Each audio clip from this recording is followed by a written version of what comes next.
once you got in, to the cybersecurity field, it seems like your skill set and area of expertise grew really, really quickly. Like you went in, from 2013 till now, you went from general IT to network engineering to, CSOC analyst and consultant, and to the point where you were implementing and monitoring Mecklenburg County's security solutions. So could you sort of give me a sense of like your learning journey in that regard? Like what types of learning or study or practice or on the job training helped you to move up the ladder that quickly?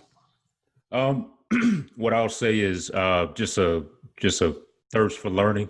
Mm-hmm. When I got my first cybersecurity job, I wanted to make sure I learned. And in that case, I wanted to learn weak points, but in that case, being green, everything was a weak point. Right. So Yeah. just learning everything, learning things at work, taking it back home, studying it, doing labs. Labs were key.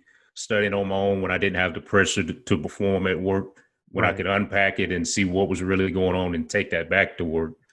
So what I actually, I credit that always labbing, always learning on your own and identifying your weaknesses.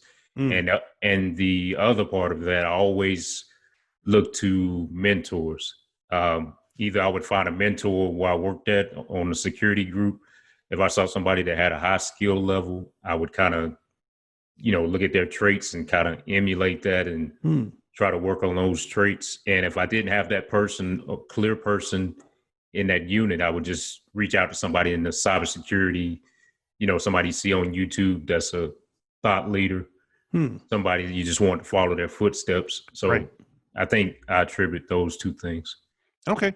I mean, were there particular sort of types of things where you're like, oh, this is really interesting, I want to learn this, and then that sort of like pushed you into like a different area?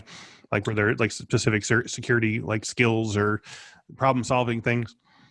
What I will say is when I first got started, it was jack of all trades. We were small Yep. cybersecurity group, but huge organization, healthcare organization. So we're just learning everything. So it's kind of hard to figure out then what I wanted to do. I was just trying to be good at everything. Mm-hmm. But I took a networking job kind of after that cybersecurity job to get my networking skills up. Did that for about a year, and then I jumped back on the cybersecurity side. Okay. And I actually took a contract SOC analyst role, and that kind of woke up the blue team side instead of doing just regular operations. Then you start getting into the theory and tracking down hackers and figuring out what's going on and unpacking that. And that's really what kind of that analyst side start coming out, the analytical side. Yeah, and then from there so it says you sort of installed and monitored the security system for, was it Mecklenburg County? Is that in Virginia? Did it say that was, or That's in Charlotte, North Carolina. North Carolina? Yeah. So tell me about that. Did you sort of like design that system, or what is the sort of scope of Mecklenburg County's security system? Like, what are the things that you're protecting? Gotcha. I'll give you the high level of that. When I first got to Mecklenburg County, I was kind of hired because I had that background where I could use many tools. So I was kind of hired as a backup to everybody because I knew all the tools. Mm-hmm. And I was brought because of my threat skill set.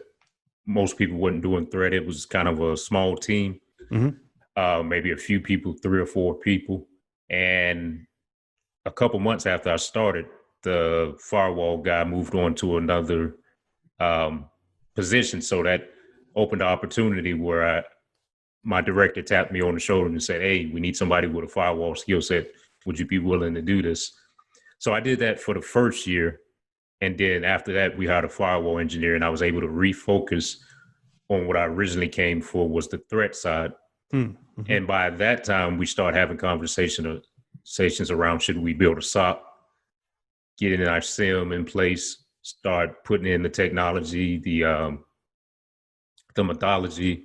And that's when we started building the SOC up, started building the capabilities.